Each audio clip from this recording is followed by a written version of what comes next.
আল্লাহ তাআলা বলেন, ইয়া আইয়ুহান নাসু উবুদু রাব্বাকুমুল্লাযী খালাকাকুম ওয়াল্লাযীনা মিন ক্বাবলিকুম লাআল্লাকুম তাত্তাকুন। ইয়া আইয়ুহান নাসু উবুদু রাব্বাকুম, হে মানব মণ্ডলী, তোমরা আল্লাহ তাআলার ইবাদত করো যিনি তোমাদের সৃষ্টিকর্তা। ওয়াল্লাযীনা মিন ক্বাবলিকুম, এবং যারা আমাদের পূর্বপুরুষ তাদেরও আল্লাহ তাআলা হলেন সৃষ্টিকর্তা। আল্লাহ তাআলা সেই কথা বলছেন যে ইয়া আইয়ুহান নাসু উবুদু রাব্বাকুম, হে মানব মণ্ডলী, তোমরা তোমাদের রব প্রতিপালক আল্লাহ তাআলার ইবাদত করো। এবং আল্লাযীনা মিন ক্বাবলিকুম, এবং যিনি তোমাদের পূর্ববর্তী পুরুষ যারা তাদেরও প্রতিপালক, তাদেরও আল্লাহ, তাদেরও সৃষ্টিকর্তা। আর কেউ যদি আল্লাহ তাআলার ইবাদত বন্দেগী করে তাহলে লাআল্লাকুম তাত্তাকুন, ওই লোকটা আশা করা যায় তাকওয়া অর্জন করতে পারবে। এটা সূরা বাকারার 21 নম্বর আয়াত। এরপরে আল্লাহ তাআলা কোন আল্লাহ তাআলার ইবাদত করবে, আল্লাহ তাআলার পরিচয় কি, আল্লাহ তাআলা নিজের থেকেই 22 নম্বর আয়াতে আল্লাহ তাআলা প্রথম অংশে আল্লাহ তাআলা নিজের পরিচয় দিয়েছেন।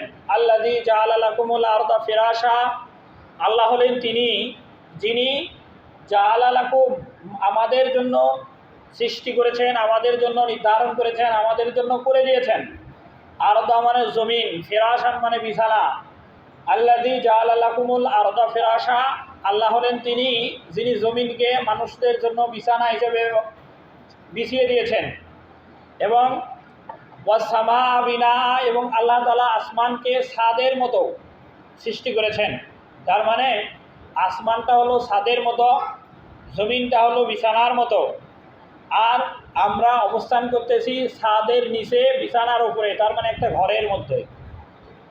এটা আল্লাহ তাআলা বলছেন আল্লাযী জাআলা লাকুমুল আরদা ফিরাশা ওয়াস-সামা বিনা, আল্লাহ তাআলা তিনি যিনি আসমান সৃষ্টি করেছেন ছাদের মতো, জমিন সৃষ্টি করেছেন বিছানার মতো। এরপরে ওয়ানজালা মিনাস সামাই মান, আল্লাহ তাআলা আসমান থেকে পানি বর্ষণ করেন। ওয়ানজালা মিনাস সামাই মান, এবং আল্লাহ তাআলা আসমান থেকে পানি বর্ষণ করেন এবং সেই বৃষ্টির পানি দিয়ে ফাখরাজা বিহি মিনাস সামারাত, আল্লাহ তাআলা অসংখ্য ফসল সৃষ্টি করেন, ফসল তৈরি করেন, ফল উৎপাদন করেন, যেগুলো রিজকাল লাকুম, বান্দাদের জন্য রিজিক।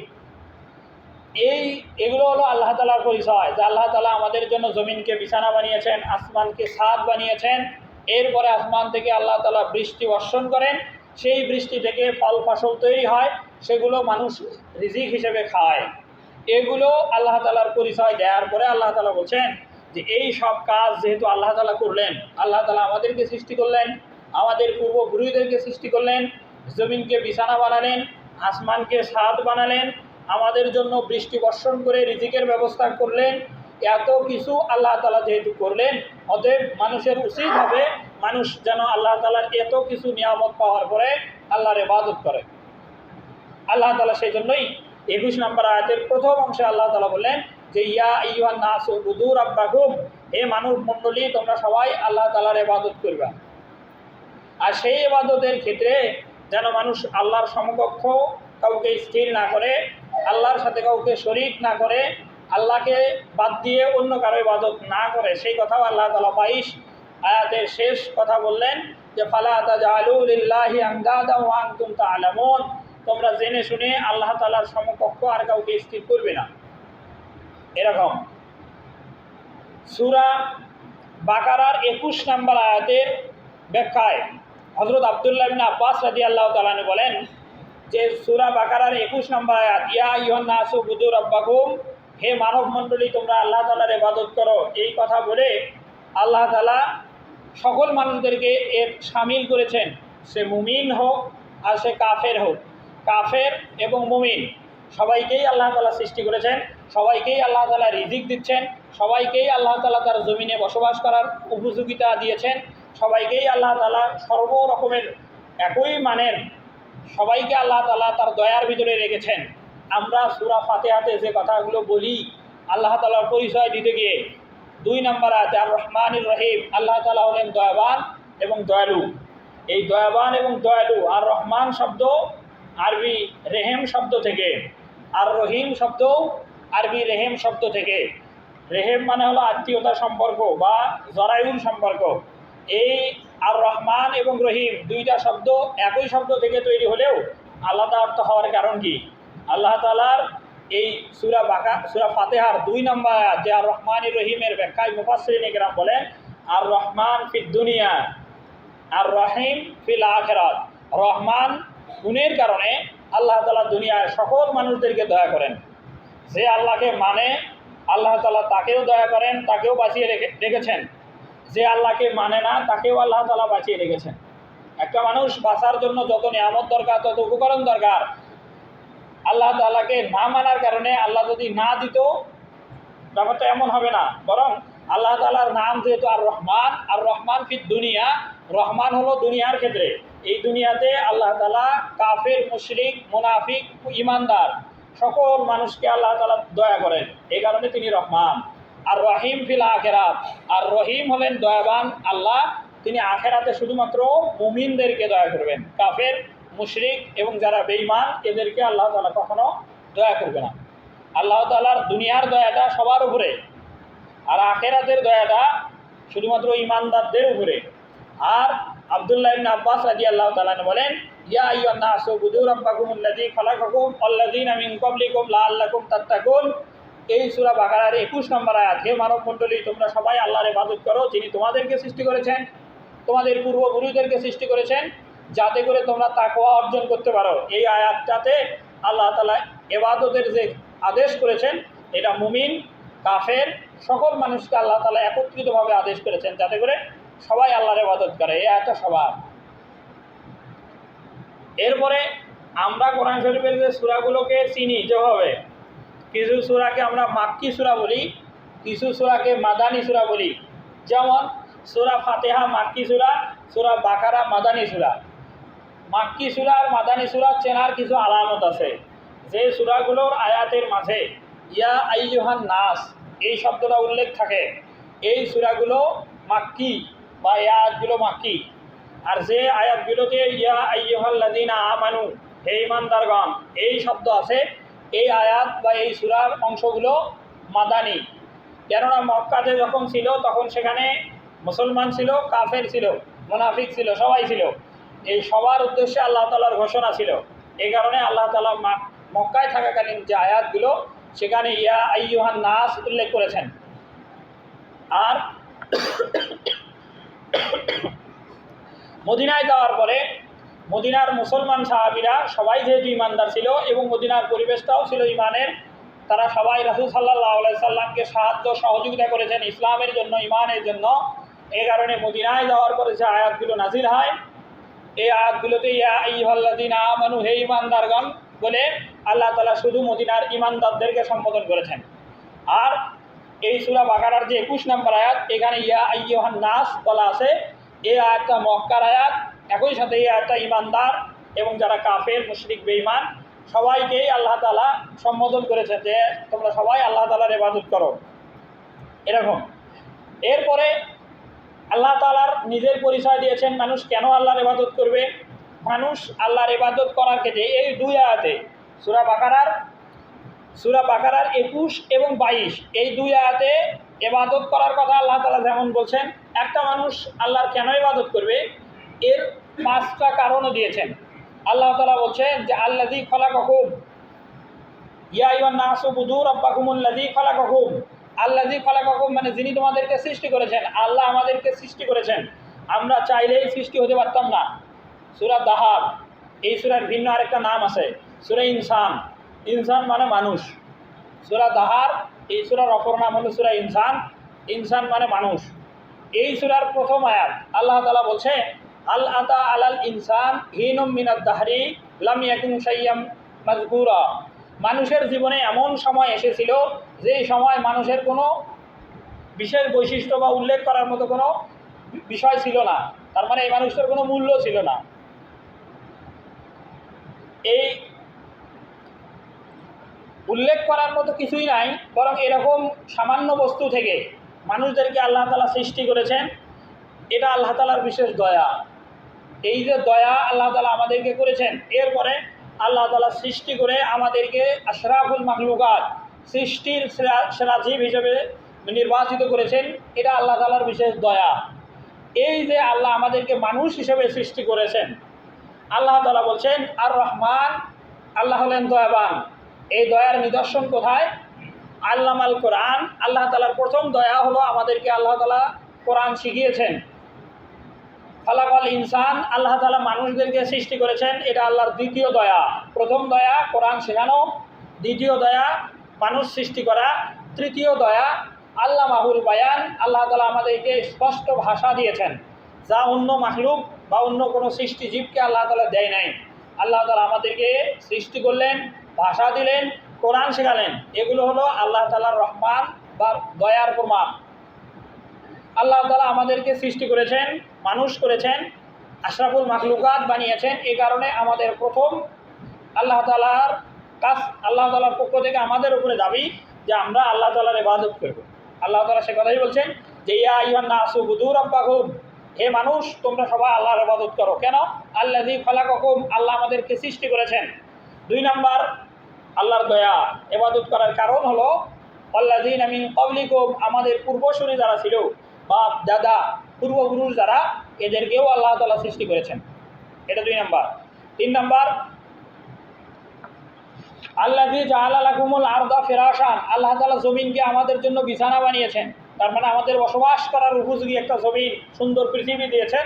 এই কারণে আল্লাহ তাআলার ইবাদত করা লাগবে। 4 নাম্বার ওয়াস সামা বিনান, এবং আসমানকে আমাদের জন্য একটা ছাদ হিসেবে দিয়েছেন। এটার প্রমাণ, এটার উদাহরণ হিসেবে বলা যেতে পারে আল্লাহ তাআলা সপ্তম আসমান সৃষ্টি করেছেন।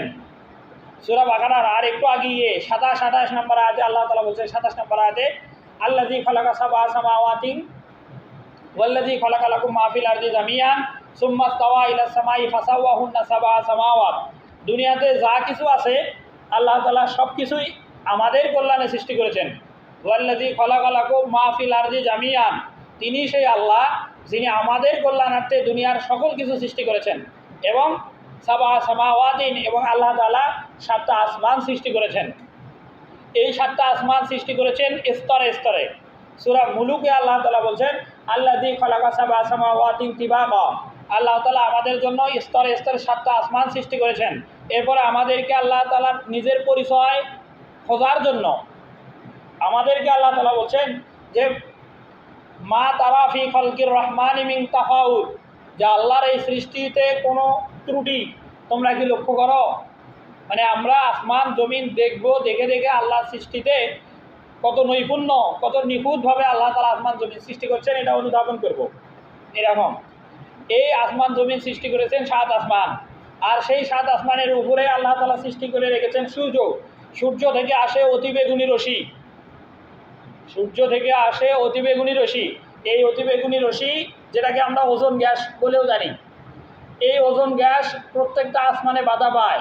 আর ওজোন গ্যাসের কারণে যদি ওই ওজোন গ্যাস কারো শরীরে লাগে, তাহলে সেই মানুষটার অতিবেগুনি রশ্মিগুলো শরীরে আসার কারণে ক্যান্সার হবে। আর যাতে করে এই অতিবেগুনি রশ্মি সূর্য থেকে নির্গত হয়ে সরাসরি মানুষের শরীরে বা পৃথিবীতে না আসে, এজন্য আল্লাহ তাআলা 7টা আসমান একদম লাগিয়ে দিয়েছেন ধাপে ধাপে, এবং কোনোটাতে ফাটল নাই। মা তারা ফি খালকির রহমানি মিন তাফাউত, তাফাউত শব্দের অর্থ হলো যে কোনো ত্রুটি। এটাকে যদি ফাটল আপনি মনে করেন যে ফাটল বা অন্য কোনো ছিদ্র, এই ছিদ্র আসমানে নাই। আর ছিদ্র নাই জন্যেই সূর্য থেকে নির্গত অতিবেগুনি রশ্মি দুনিয়াতে পৌঁছে না। আর পৌঁছে না, এটা আল্লাহর দয়া। যদি পৌঁছিত, যার উপরে পৌঁছবে, যার উপরে পড়বে, এই যার উপরে পড়বে তার ক্যান্সার হবে। এটার পৃথিবী এবং আসমান, এই আমাদের জমিন এবং আসমানের মাঝখানে একটা নির্দিষ্ট জায়গা আছে যেটাকে ওজোন স্তর বলে, যেটাকে ওজোন স্তর বলে। এই ওজোন স্তরে এসে ওই অতিবেগুনি রশ্মিটা বাধা পায়, এ কারণে পৃথিবীতে আসতে পারে না। আর আমরা দুনিয়াবাসী এই ওজোন স্তর ফাটাই কীভাবে? ওজোন গ্যাস কিছু আছে দুনিয়াতে, যেমন কার্বন ডাইঅক্সাইড গ্যাস আছে। এই কার্বন ডাইঅক্সাইড গ্যাস যদি বেশি হয়, এটা উপরে উঠে ওই ওজোন স্তরকে নিচের থেকে ফাটায়। ওজোন গ্যাস ওপর থেকে এসে অতিবেগুনি রশ্মি ফাটাতে পারে না, বরং নিচ থেকে কার্বন ডাইঅক্সাইড গ্যাস অতিরিক্ত হয়ে ফাটায়। এই ওজোন গ্যাসেই কার্বন ডাইঅক্সাইড বা ক্লোরিন গ্যাস এরই ওজোন স্তর ফাটায়। যখন ওজোন স্তরটা নিচের থেকে ফাটবে, তখন ওপর থেকে অতিবেগুনি রশ্মি দুনিয়াতে আসবে, তখন দুনিয়া বসবাসের উপযোগী আর থাকবে না। এই কার্বন ডাইঅক্সাইড গ্যাস কিসে হয়?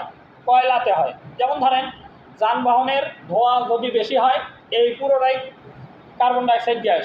এগুলো যত বেশি হবে তত দুনিয়া দূষিত হবে, পরিবেশ বায়ু দূষিত হবে, আর এই বায়ুগুলোই একসময় ওজোন স্তর ফাটাবে এরকম।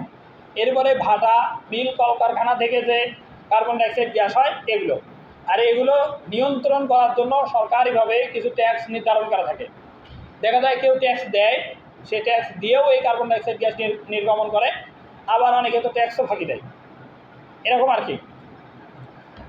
এইভাবে আল্লাহ তাআলা আসমান সৃষ্টি করেছেন মানুষের বসবাসের জন্য, আর যাতে করে মানুষ সুরক্ষা ভিতরে থাকে সেই কথা আল্লাহ তাআলা বলছেন। আসসামা বিনান, আসমানটাকে আল্লাহ তাআলা দুনিয়াবাসীর জন্য ছাদ হিসেবে দিয়েছেন, যাতে করে ওপর থেকে কোনো কিছু, মানুষ যেমন ঘরের ভিতরে নিরাপদ থাকার জন্য ঘরের ছাদ দেয়, ঠিক অনুরূপ আল্লাহ তাআলা দুনিয়াবাসীদেরকে নিরাপত্তার দেওয়ার স্বার্থে আল্লাহ তাআলা এরকম আসমান সৃষ্টি করেছেন এবং সেই আসমানটাকে দুনিয়াবাসীর জন্য ছাদ হিসেবে দিয়েছেন।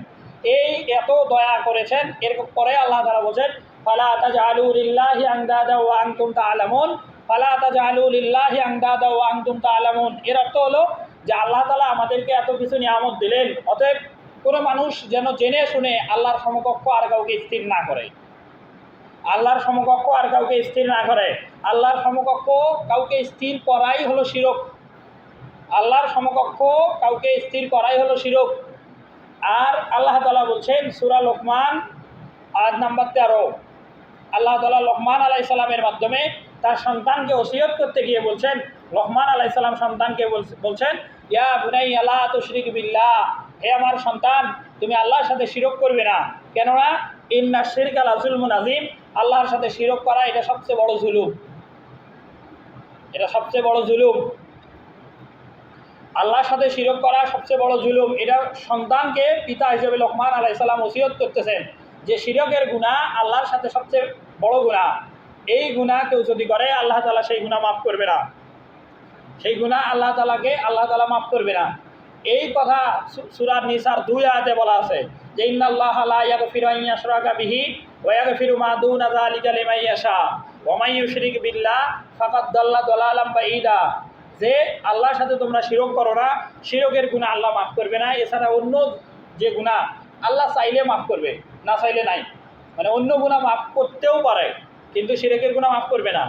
এ কারণে শিরকের গুনার ব্যাপারে যেমন বেশি সতর্ক থাকতে হবে, একই সাথে অন্য গুনাহও করা যাবে না। এটা ভাবার সুযোগ নাই যে আল্লাহ শুধু শিরকের গুনাহ মাফ করবে না বাকি গুনাহ মাফ করবে, ব্যাপারটা এরকম না, বরং অন্যগুলো আল্লাহর মর্জি, আল্লাহ চাইলে মাফ করতে পারে, না চাইলে নাই, কিন্তু শিরকের গুনাহ একদম মাফ করবে না এরকম।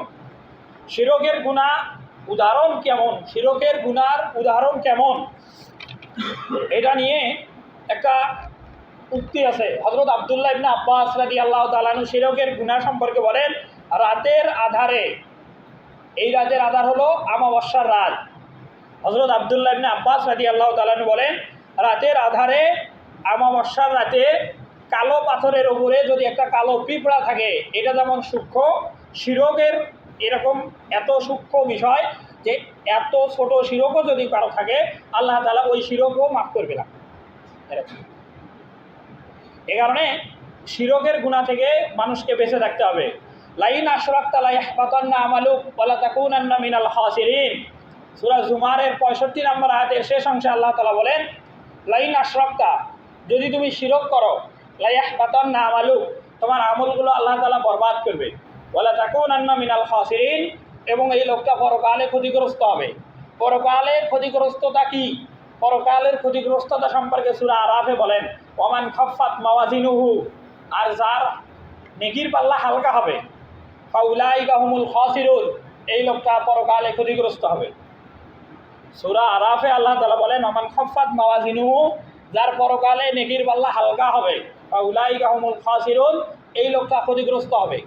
আর কিভাবে ক্ষতিগ্রস্ত হবে? সূরা কারিয়া, আল কারিয়াতু মাল কারিয়া যে সূরা, এই সূরাতে আল্লাহ তাআলা বলছেন ওয়া আম্মা মান খাফফাত মাওয়াজিনুহু, যাদের নেকির পাল্লা হালকা হবে তাদের ক্ষতিগ্রস্ততার বাস্তবতা যেটা হবে পরকালে সেটা হলো এরকম, ফাউম্মুহু হাবিয়া, তার মা হবে হাবিয়া নামক দোজখ।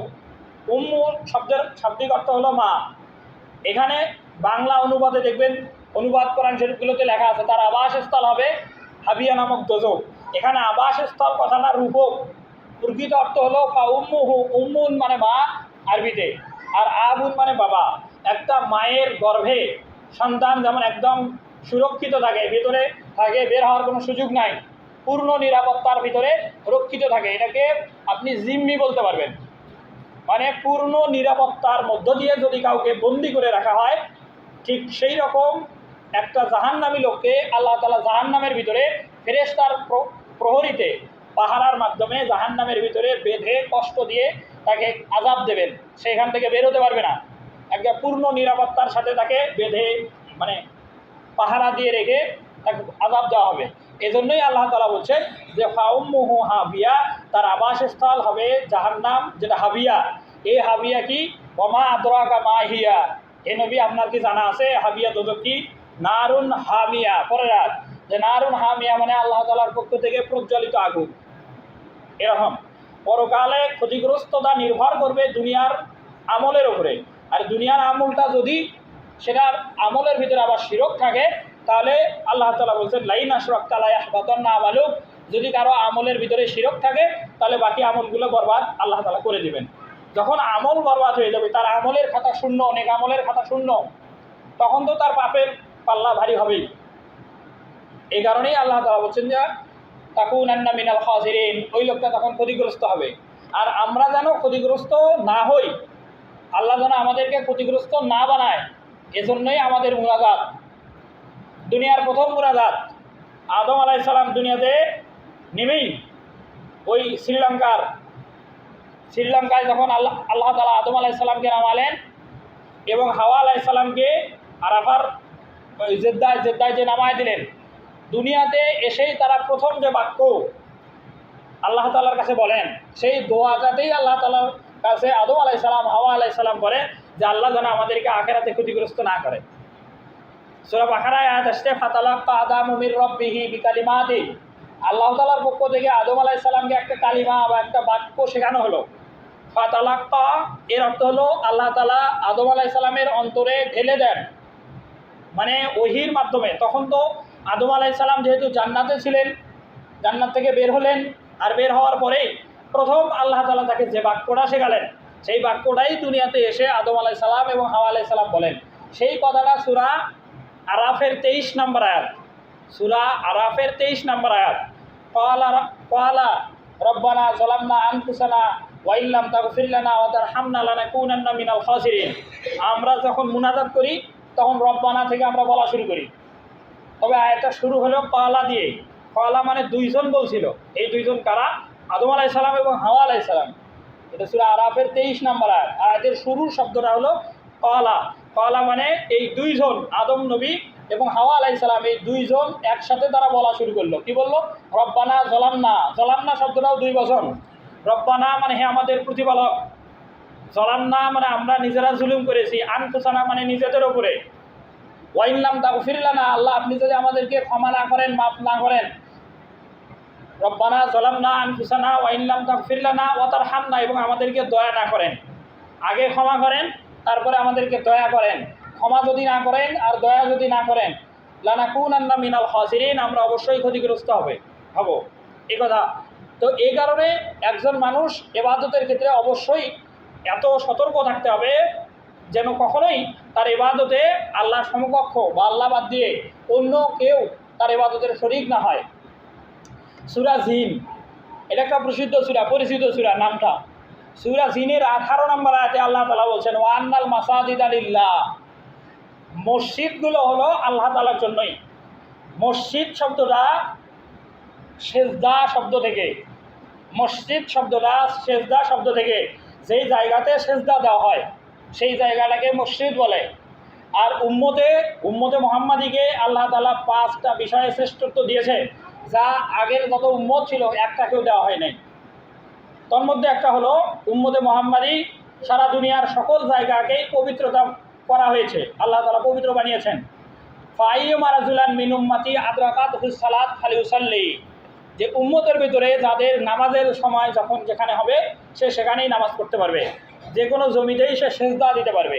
আর আগের উম্মতদের জন্য এরকম নির্দিষ্ট কোনো জায়গা ছিল না, মানে আমভাবে সারা দুনিয়ার সব জায়গাতে নামাজের জায়গা ছিল না, তাদের জন্য ইবাদতের নির্দিষ্ট কিছু জায়গা ছিল, সেই জায়গাতে যা ইবাদত করা লাগতো। আর আমরা মসজিদে যেমন আমরা সেজদা দিতে পারি, রাস্তার পাশেও দিতে পারি, জমিতে দিতে পারি, পুরো দুনিয়াটাই আমাদের সেজদা দেওয়ার জন্য আল্লাহ তাআলা পবিত্র করেছেন। তো এই মসজিদ আল্লাহ তাআলা বলছেন যে ওয়ান্নাল মাসাজিদা লিল্লাহ, যে মসজিদ হলো আল্লাহ তাআলার জন্য। ফালা তাদউ মা আল্লাহি ইলাহান আখার, ফালা তাদউ মা আল্লাহি ইলাহান আহাদা, যে এই মসজিদে যখন মানুষ ইবাদত করবে যেন আল্লাহ বাদ দিয়ে আর কারো ইবাদত না করে। এরপরে আল্লাহ তাআলা আবার ভিন্ন আয়াতে বলছেন যে ওমাইয়াদউ মা আল্লাহি ইলাহান আখার, যে ব্যক্তি আল্লাহ তাআলার সাথে অন্য কাউকে ইলাহ হিসাবে ডাকবে, ফাতাকুনা মিনাল মুআজ্জাবিন, সেই লোকটা পরকালে শাস্তির ভিতরে নিপতিত হবে।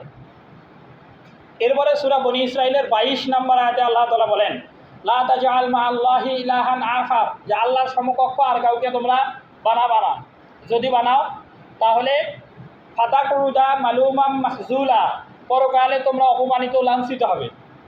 পরকালে যখন হাসরের ময়দানে সকল মানুষ একত্রিত হবে, সেই মানুষদের ভিতরে এক শ্রেণীর মানুষ এরকম থাকবে যারা আল্লাহ বাদ দিয়ে অন্য ইলাহকে ইলাহ হিসাবে মানত। এই লোকগুলো আল্লাহর সামনে সকল মাখলুকের সামনে তারা লাঞ্ছিত হবে। আল্লাহ যখন তাদেরকে সেজদা দিতে বলবেন তখন তারা সেজদা দিতে পারবে না।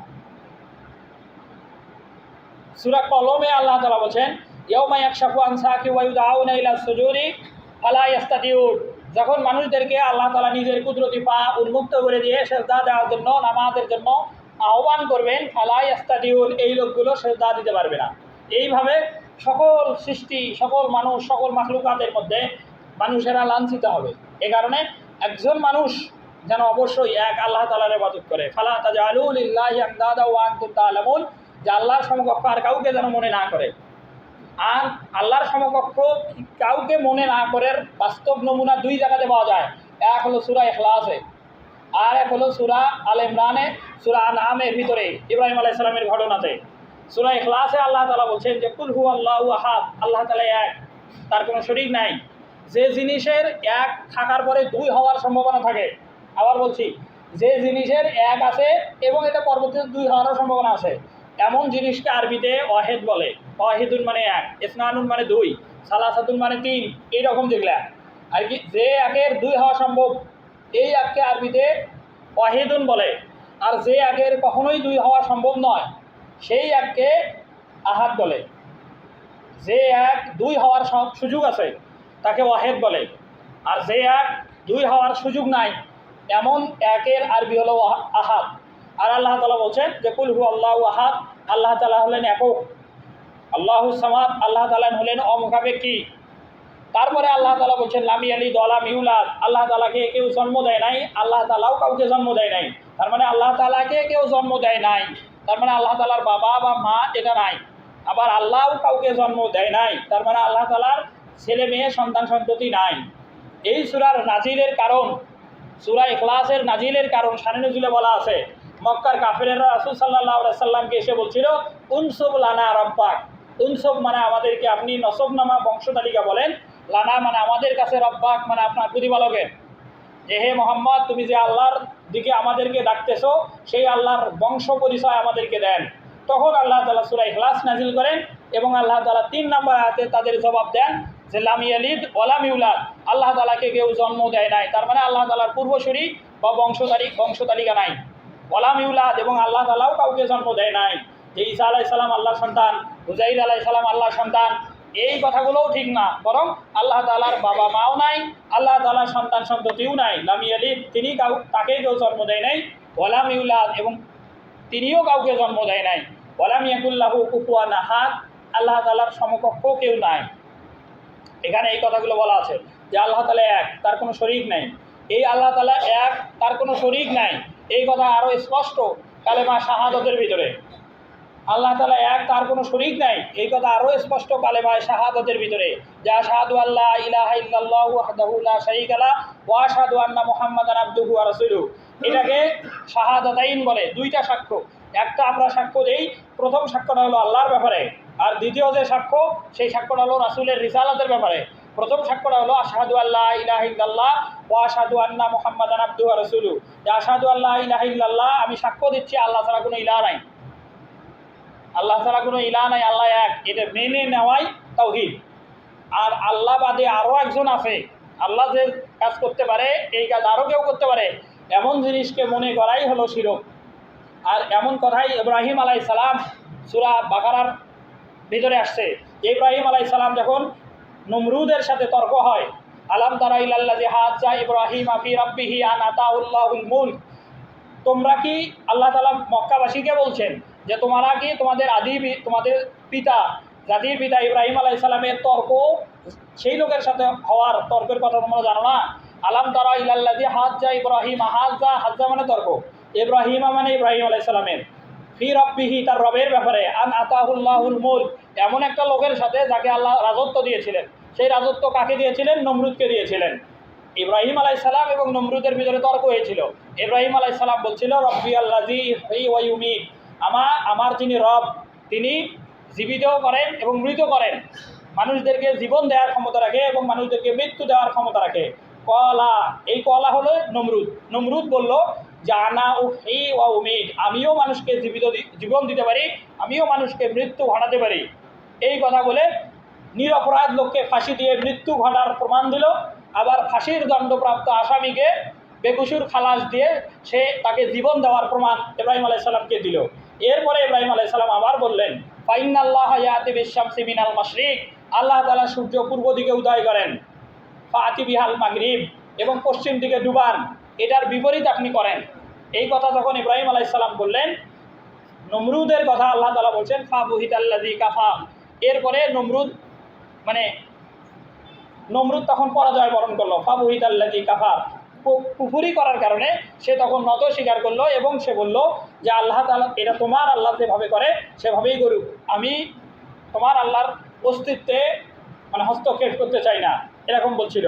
তো এই বিষয়গুলো থেকে তাওহীদের প্রমাণ পাওয়া যায়। আল্লাহ তাআলা আমাদেরকে একনিষ্ঠভাবে আল্লাহ তাআলার ইবাদত করার তৌফিক দান করুক এবং সকল প্রকার ইবাদতে ইখলাসের সাথে সুন্নতের মধ্য দিয়ে আমল করার তৌফিক আমাদের সকলকে দান করুক। সকলে বলি আল্লাহুম্মা আমিন। যারা পরে আসলাম সুন্নাত নামাজ পড়ি।